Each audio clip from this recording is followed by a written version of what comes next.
Hi gorgeous! In today's video we're talking about the worst high-end finds from 2016. And if you happen to miss Monday's video where I talked about the best high-end finds, I'll have that linked for you below.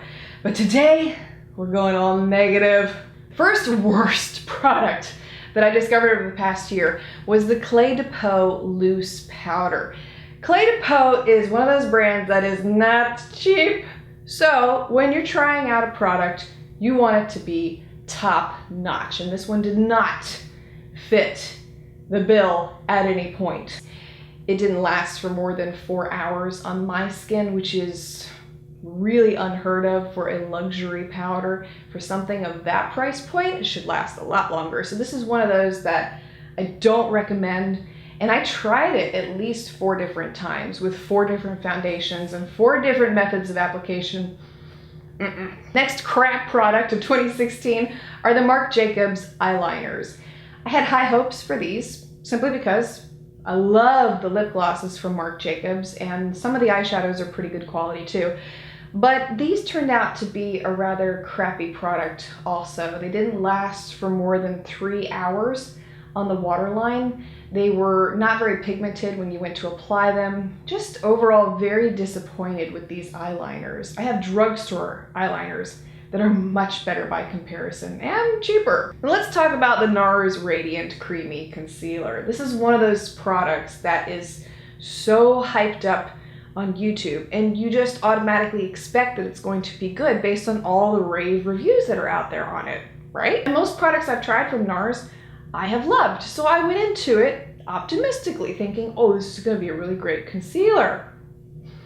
NARS looks beautiful on initial application. It's very deceiving. The coverage is beautiful, but it doesn't last on me for longer than 5 hours. I mean, it creased, it moved around, it looked terrible. Eyeshadow palettes. There were 2 eyeshadow palettes that were released this past year that really disappointed me, and I was surprised, coming from the brands that they did, how much of a disappointment they were. And those were the Lorac Pro 3 palette, which was a rosy nudes, that type of coloring to it. I didn't like it because it was not very pigmented, and the colors did not show up against my eyes like I felt like they should. There was a loss of translation from the pan to my eyes. It just didn't look that great. So this was one of those palettes that I did end up returning. The other one that really disappointed me was the Tarte Graveyard Girl palette.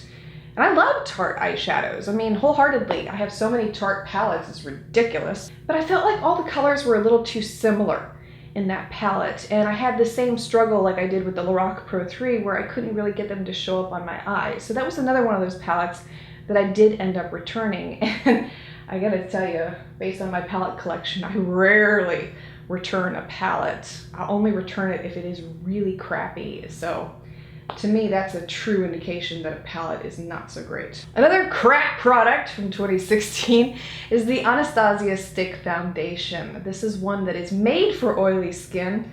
I beg to differ because it does not look good by the end of the day. It was incredibly shiny. It didn't last on me for more than 5 hours. It looked horrible. And even after making the wear test video that I did with it, I tried different methods of application with it. It still looked terrible. Too Faced Born This Way Concealer, and this one goes the same route as the NARS Creamy Radiant Concealer. It was one that broke down on me rather quickly, moved around, creased underneath my eyes, didn't hold up worth a flip, and really disappointed me. Last crappy product I have to share with you that I tried over the past year is the Boscia Detoxifying Black Cleanser. I love Boscia products. I just want to put that up front. And this was a little sample size that I got with one of my Sephora orders. I used my VIB Rouge points to get it. And I tried it out a few times. It's supposed to remove makeup, detox skin, do all this magical stuff. But I gotta tell you, it doesn't remove makeup worth a flip. There were several occasions when I used it and I went to wipe my face with a towel afterwards, and a ton of makeup was coming off on the towel, and I was like, that is not what I want to see. I actually ended up having to use my Paula's Choice cleanser to get the excess residue off that the Boscia cleanser left behind. So I really didn't even get halfway through the sample before I just threw it out and gave up. It was one of those that was highly disappointing, especially coming from Boscia, and I don't recommend it. And those are all my crappy products from 2016. Let me know what some of yours were too. If you happen to miss Monday's video on the best products, I'll have that linked for you below. And Friday, we'll be discussing the drugstore best and worst from 2016. So make sure you're subscribed to be notified when that video is live.